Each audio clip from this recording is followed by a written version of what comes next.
எப்ப நம்மளுக்கு யூரின் வந்தாலும் மோஷன் வந்தாலும் தப்பி தவறி கூட அது என்ன செய்யக்கூடாதுமா? என்ன செய்யக்கூடாமா? அடக்குனா நல்லதா? உடம்புக்கு நல்லதா? அம்மாடி.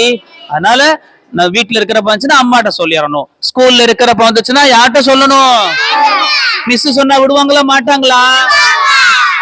இல்ல ஹஸ்ரத், பசங்க எல்லாம் சிரிப்பாங்க ஹஸ்ரத், மிஸ் திட்டுவாங்க ஹஸ்ரத், அப்படி பயந்துகிட்டு கண்ட்ரோல் பண்ணலாமா?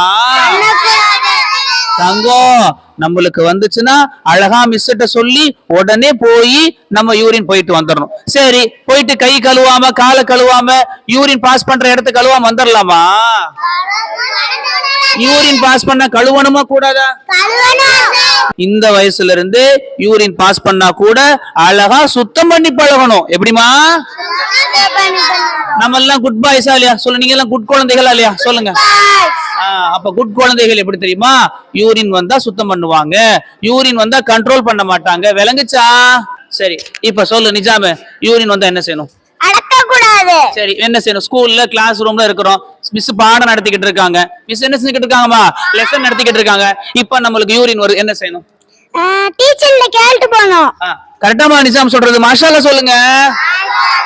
அதனால இதுக்கெல்லாம் கூச்சப்படவோ பயப்படவோ கூடவே கூடாது. ஒண்ணு. ரெண்டாவது, சரி யூரின் நின்றுகிட்டு போலாமா? சொல்லுங்கப்பா.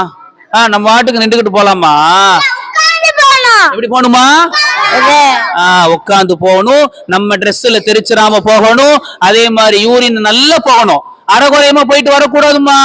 யூரினை நல்லா பாஸ் பண்ணிட்டு நல்லபடியா சுத்தம் பண்ணிட்டு வரணும். எப்படி தங்கம்? அப்பதான் அல்லாவுக்கு பிடிக்கும். அல்லாவுக்கு பிடிச்ச காரியம் பண்ணணுமா வேணாமா? மாஷா அல்லாஹ், சூப்பர்மா. அப்படி ஃபாலோ பண்ணலாமா இன்ஷா அல்லாஹ்? ஓகே, ஓகேவா? சரி, அதே மாதிரி பீஷா போறப்ப முன்னாடி நம்ம அவுது பில்லா சொல்லிக்கணும். பீஷா போறதுக்கு முன்னாடி சொல்லிக்கணும். போயிட்டு வந்த பிறகு அல்ஹம்துலில்லாஹ் சொல்லிக்கணும். ஓகேவா?